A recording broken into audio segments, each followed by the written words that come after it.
Hello everybody, welcome to another fantastic episode of Distilled, Brewed, and Reviewed. My name is John. I am in my world famous sipping den. On this channel I do everything that has anything to do with alcohol, and that is a lot of stuff. I also have a world famous Sunday morning coffee review where I do everything that has anything to do with coffee. That's even more stuff. More stuff added to a lot of stuff. No problem. Is it hard? It must be. I don't think it is, but since I'm the only one in the world that can do it, I guess it is. You know what's more amazing? To make this fair to the rest of the YouTubers, I do it with half my taste buds tied behind my back. But between me and you, I only need a quarter of them. Normally, it would be almost impossible to find my videos, right, if you're looking for something. Luckily, I have the most extensive, up-to-date, easy to navigate playlist on YouTube. And if you look through it, you'll see everything broken down to beautiful categories and subcategories. I make life so easy for you. This is a one-stop shop. You want to go to 1,000 YouTube channels? Go ahead. But if you want anything to do with alcohol or coffee, you need not leave this channel. Every video I do, the first comment's pinned, and I have a link to the playlist of everything of that particular item I'm reviewing. In this case, it is beer, as you well know. Anderson Valley Brewing Company, Salted Caramel Porter. Malt beverage aged 6 months in bourbon barrels. Boonville, California. 9.5% ABV. That is stout. I don't know if you can see. It's going to say Anderson Valley Salted Caramel Porter. And in the background, muted, are kind of bourbon barrels. We'll see what you can see on this camera. All right, the faintest little bourbon barrels in gray behind there. Anywho, it is always fun to know a little bit about the brewery. You don't just drink it. What's going on? What is this Anderson Valley? We all want to know. So I'm going to tell you. It'll be interesting, believe me. Anderson Valley Brewing Company was founded when? 1987. It's been a while. By David Norfleet and Kim and Ken Allen. Okay? At the time, and this is interesting, at that time, 1987, it was one of just 20 craft breweries in the United States. We've got more than 20 in downtown Louisville. I mean, wow. That's impressive. That's cool. It's interesting. It's good to know. The original 10-barrel brew house was designed and installed by owner and original brewer David Norfleet, and the 10-barrel brewery is still used for R&D brewing today. The original brewery was located in the lower level of the brew pub, the Buckhorn Saloon in downtown Boonville. Early on, the goal was to create outstanding ales, porters, and stouts. In the first year, the company produced approximately 600 barrels of beer. So that was 87-96 when demand for their beers exceeded the capacity. The 10-barrel brewery below the pub, a 30-barrel facility, was installed just a mile from downtown Boonville at the corner of Alabama. This brewery saw them through a dramatic period of growth, which included the introduction of a 12-ounce bottling line.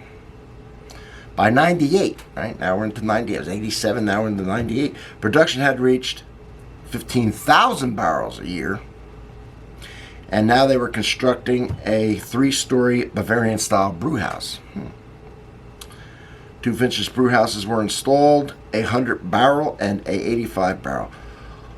These all copper onion dome brew houses had been rescued from 2 defunct German breweries during a trip to Europe in '95. That's interesting. That's interesting. So they got those copper domes from brew houses in Germany. They rescued them on a trip and brought them back. Kind of cool. The new brew house went online and started producing beer once again in August 2000. In April 2010, the brewery sold to industry veteran Trey White.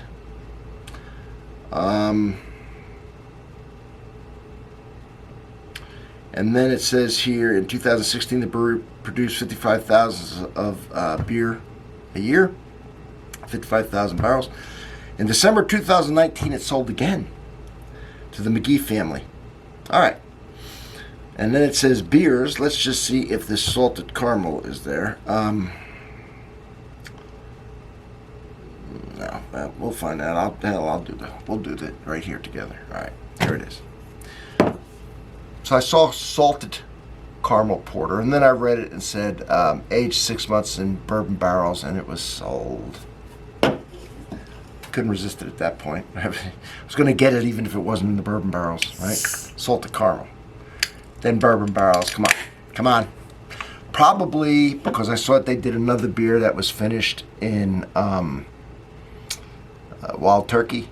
So then I would assume this is the Wild Turkey, but I don't know. It's not the Wild Turkey one. But unless they got even a different kind. All right.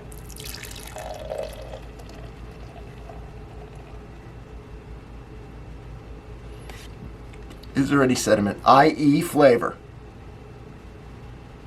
If there is, I want to capture it. Now, you're looking at it. You're looking at the color, right? Yeah, look at it. All right, what do you think it's going to smell like?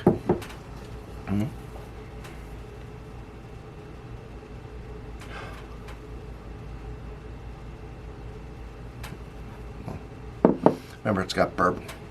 It's got caramel. It's got salt.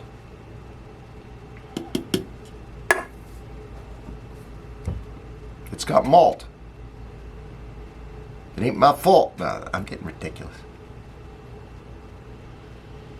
I smell a little bourbon and I smell a little chocolate.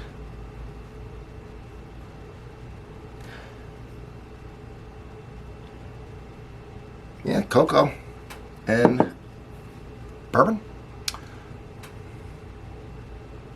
and dark bread.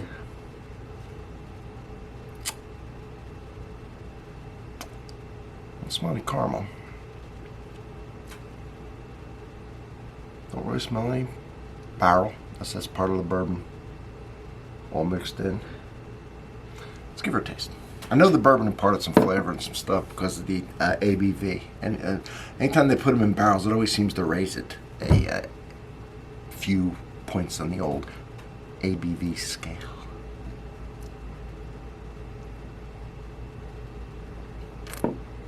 No. Yeah. You like bourbon? I like bourbon. If you like bourbon, you need to find this. Does that give you an idea what I'm tasting right now? Let's see what else we get out of it.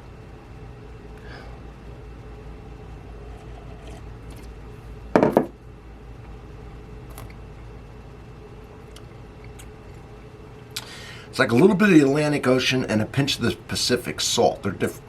No, I'm only kidding. Not really getting any salt.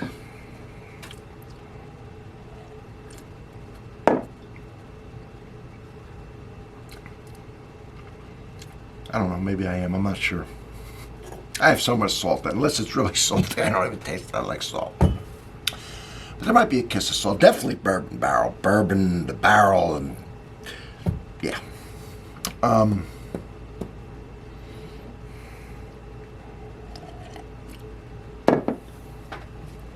Now within the bourbon, you can always pick out kind of honey, caramel, there's always a sweetness that you could pick out within bourbon itself, which is now imparted into this. So I can absolutely see where you would get caramel out of that. I can see where some might say they get honey, they get brown sugar. You're going to get a lot of things, not only from the beer and the malts, but now you've added the influence of the bourbon and the barrel. And then there's a lot going on.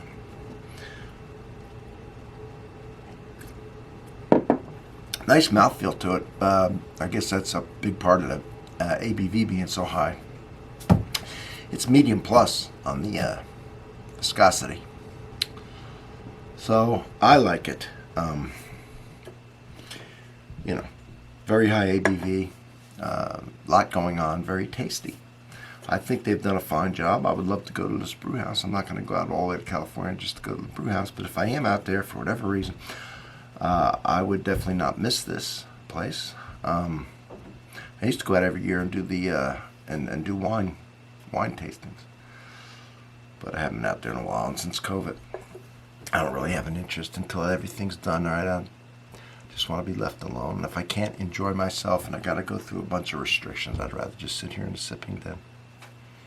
It's the best brewery, bar, winery I've ever been to, right here. I don't know if you can see. I got right here. See this? This, about 5 foot high, all the way down. Our box is full to the brim with wine. Look at wine over here. I'm looking at wine over here. I'm looking at liquor over here. I've got barrels of liquor over here. The place is fantastic. The place is fantastic. I'm sitting at a beautiful bar. It goes in an L shape. I really don't need to go anywhere else. And if I can't go anywhere else and really enjoy myself, then I have no desire to do it. If this ever blows over, where people leave you alone, don't force you to do stupid stuff, then I will travel again. In the meantime, this is the destination right here. It really is. All right, everybody, please subscribe. You might be looking at this, I might have 100,000 subs. All right? But as I'm making this, I'm trying to hit the 5,000. All right? And I need your help. That's what I ask for. If you can help me hit the 5,000, I appreciate it. And I will see you all on the next one.